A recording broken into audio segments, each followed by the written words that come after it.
Hola a todos y bienvenidos al canal Luz Jurista. Con este vídeo comenzamos la serie Nuestra Constitución, en la que veremos todo su contenido de forma muy breve y sencilla. Si eres estudiante de Derecho u opositor, estos vídeos te servirán para repasar o incluso como base o punto de partida para iniciar tus estudios. Si no lo eres, pero quieres saber más sobre la Constitución, no te preocupes porque vamos a emplear un lenguaje claro y accesible. Así que, ¡empecemos!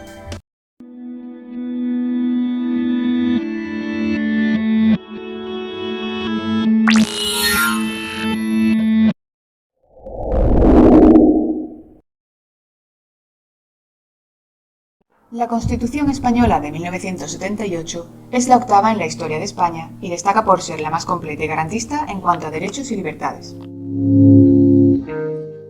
Esto es así porque tomó como referencia algunas constituciones europeas, como la de Alemania, Italia o Portugal, las cuales fueron fruto del movimiento internacional surgido tras la Segunda Guerra Mundial y que tuvo por objeto asegurar que los derechos fundamentales no volviesen a ser quebrantados.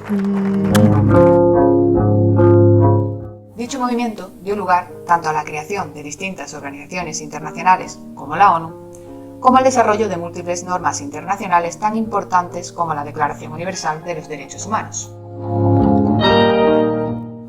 De esa forma, los países que se sumaron al movimiento reflejaron en sus respectivas constituciones el principio de la dignidad humana, que implica el reconocimiento de una serie de derechos por el mero hecho de ser persona. En el ámbito internacional se conocen como derechos humanos y en nuestro ordenamiento como derechos fundamentales. Por ese motivo, nuestra Constitución recoge la dignidad de la persona en su artículo 10 antes de entrar a desarrollar el resto de derechos, pues, en definitiva, todos parten de ella. El primer apartado de este precepto dispone que la dignidad de la persona, los derechos inviolables que le son inherentes, el libre desarrollo de la personalidad, el respeto a la ley y a los derechos de los demás son fundamento del orden político y de la paz social. Mientras que en su segundo apartado dispone que las normas relativas a los derechos fundamentales y a las libertades que la Constitución reconoce se interpretarán de conformidad con la Declaración Universal de Derechos Humanos y los tratados y acuerdos internacionales sobre las mismas materias ratificados por España. Proceso constituyente. El proceso constituyente que dio lugar a la Constitución de 1978 comienza tras la proclamación de Juan Carlos I como rey de España el 22 de noviembre de 1975. Hecho que marcó el inicio de un importante periodo de la historia contemporánea de nuestro país, conocido como la transición política. Es decir, el proceso por el cual España dejó atrás el régimen dictatorial impuesto por el general Francisco Franco durante casi 40 años y restaura de nuevo la democracia a través de una constitución. Un año más tarde, concretamente el 18 de noviembre de 1976, las Cortes aprueban por fin la Ley para la Reforma Política, siendo ratificada por el pueblo mediante referéndum el 15 de diciembre de ese mismo año. A raíz de ello, el 15 de junio de 1977 se celebran elecciones generales para dar paso a las nuevas Cortes encargadas de elaborar el texto constitucional, cuyo proyecto fue aprobado el 31 de octubre de 1978, ratificado mediante el referéndum el 6 de diciembre, sancionado por el Rey el 27 de diciembre y publicado en el Boletín Oficial del Estado el 29 de diciembre de 1978, día en que, además, entró en vigor tal como recoge su disposición final. Estructura. La Constitución de 1978 se caracteriza por ser la segunda más extensa de toda la historia española. Consta de 169 artículos frente a los 384 que recogía nuestra primera Constitución, promulgada en 1812 y conocida popularmente como la Pepa.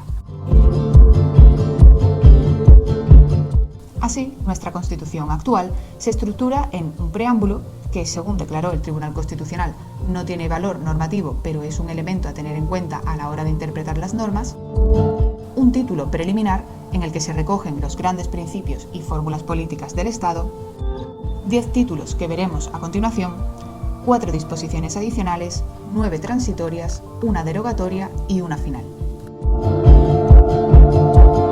Los títulos numerados se dedican sucesivamente a los derechos y deberes fundamentales, a la corona, a las Cortes Generales, al Gobierno, a las relaciones entre el Gobierno y las Cortes Generales, al Poder Judicial Economía y Hacienda, Organización Territorial del Estado, Tribunal Constitucional y Reforma Constitucional. Además, los títulos primero, tercero y octavo se dividen a su vez en capítulos. El título primero se divide en 5 capítulos dedicados a los españoles y los extranjeros, derechos y libertades, principios rectores de la política social y económica, garantías de las libertades y derechos fundamentales y suspensión de los derechos y libertades. El título tercero se divide en 3 capítulos dedicados a las cámaras, a la elaboración de las leyes y a los tratados internacionales. Por último, el título octavo se divide también en 3 capítulos dedicados a principios generales, a la administración local y a las comunidades autónomas. Finalmente, tan solo el capítulo segundo del título primero se divide en 2 secciones. La primera y más importante, dedicada a los derechos fundamentales y libertades públicas, mientras que la segunda se dedica a los derechos y deberes de los ciudadanos. Pues hasta aquí el primer vídeo de la serie. Esperamos que os haya aportado luz y conocimiento. Recordad que en la descripción del vídeo encontraréis esquemas y enlaces interesantes para ampliar información.